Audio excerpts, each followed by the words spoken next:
Hi everybody, it's Yoshi and I'm here today to talk to you about the Les Sommets collection from Moncler.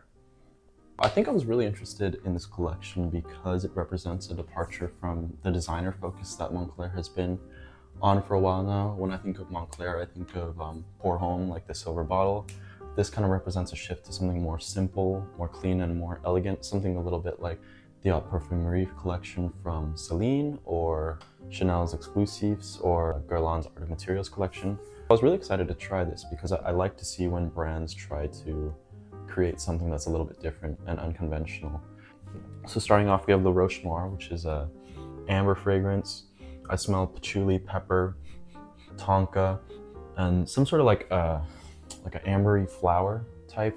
To me, this is a very clean amber, something like Lullaby from Chanel or Grand Soir by Maison Francis Kurkdjian. I find that cheaper ambers tend to have this sort of unintentional animalic funk to them that I don't really enjoy. I'm not the biggest fan of ambers, but because this one is so clean and creamy, I think,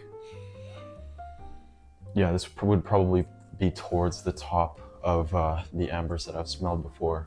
Still, I think I would put this at the bottom of the Les Sommets collection, at least for me. I wouldn't wear this, but I think it has pretty good longevity from the collection. It would fit somebody probably a little bit more mature, just like Grand Soir. Moving on, we have La Cordée. This is a soapy tea type of fragrance. There's definitely petit grain, bergamot, yeah, some sort of floral. I bought this collection as a whole to sample because a lot of the fragrances remind me of other fragrances. So this one, for example, La Cordée, the notes reminded me a little bit of Tiyulong from Armani Prive or Neroli Outer Noir from Guerlain, which there's a whole story about that. So Neroli Outer Noir has been my chase. I've been looking for something like Neroli Outer Noir for a really long time. It's characterized by like a dark tea, smoke, a bunch of different white florals. I think there's jasmine, orange blossom, neroli. And so through my chase for that, I think it's maybe $450 for 50 milliliters, which is a little bit too much to spend. So I've been looking for something emulating the kind of vibe I get from that. And through that process, I've been learning a lot about extraction processes for different notes from the bitter orange tree. Like neroli is the steam extraction, orange blossom I think is the solvent extraction, and then petit grain is the actual bark or the leaves. Exploring the different facets, I get a lot of different experiences from them. For example, Neroli Voyage from Florist, which I have a full bottle of. It's a beachy, kind of salty neroli style.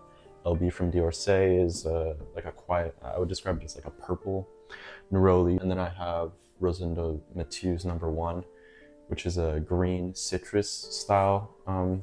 It has a little bit of white florals, but the citruses and the spicy green notes really dominate in there. I think bell pepper was supposed to be one of the notes that she smelled in there, which is really, really interesting. But anyways, back to La Cordée. It's a bit of a generic soapy tea fragrance. It doesn't really stand up to the other ones I've tried that kind of explore this area. I would compare it to the simplicity of Elizabeth Arden's green tea. It smells like something you would wear when you get out of the shower and like your family goes, oh, that smells really good. But it's not something that smells particularly elegant. It smells maybe comparable to some of the fragrances in Bulgari's tea line, like Alte Blanc or Alte Verte. Moving on, we have Le Bois Glacé, which I actually have a partial bottle of. This one I was really interested in because it reminded me of Terre d'Hermès, which is a fragrance that I've been looking for a while now, but just didn't really want to pull the plug on. I think earthiness of it was something that I wasn't really loving. This one, Le Bois Glacé, is a vetiver, pink pepper. Maybe there's some citruses and some woods in here, but you definitely get that vetiver and pink pepper smell. To me, it draws more on the kind of the sharp woodiness of vetiver rather than the earthiness, which I like better. This one probably comes off as the most masculine of the Les Sommets collection.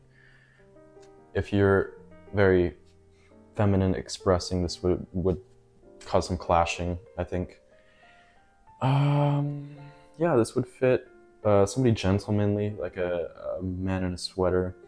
I think this is also a little bit more mature, but it smells, yeah, it just smells really, really classy. So that's Le Bois Glacé. Next we have Haute Montagne, which is a dry vanilla. It smells, or it's supposed to smell a lot like Reptile from Celine, which is kind of a dank, mossy vanilla scent. It's very slick and cold. It almost smells like alien, like I don't want to touch that, you know?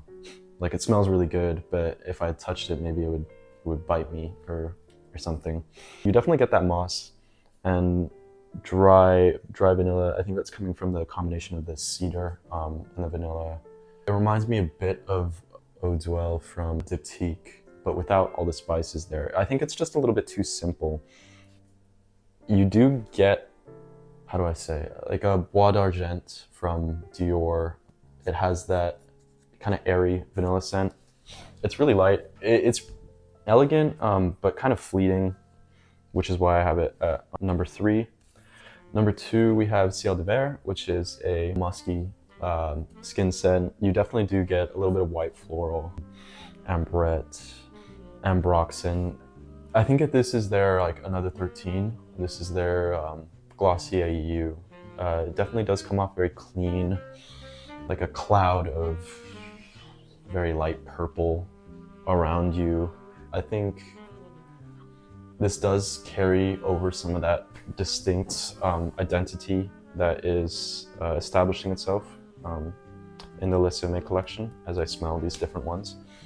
It's very like a cardigan, I could imagine. Cloudy day, like a girl on a cloudy day. I think all ages could wear this. It's still very elegant and still very classy.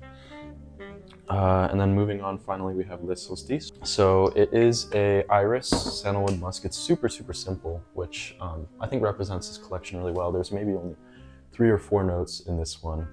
I think with iris, there's 2 directions you can take it. There's like a little bit more sour, kind of like a vegetal side, like Iris Cartagena from Mon Parfumeur, or there's a little bit more creamy side, which is Dior Homme Original or Gris Charnel from BDK.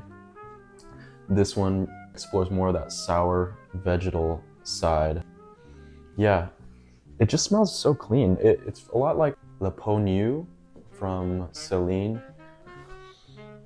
Oh, it's really good. It has a really strong longevity, like put about like 10 sprays in the closet and I can still smell it now. I think it's been a week and a half.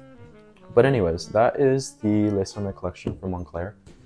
I was pretty pleased by this set. I think they're all extremely wearable, nothing super offensive. I think pretty mass appealing, even though it's more on the private niche side of a designer brand.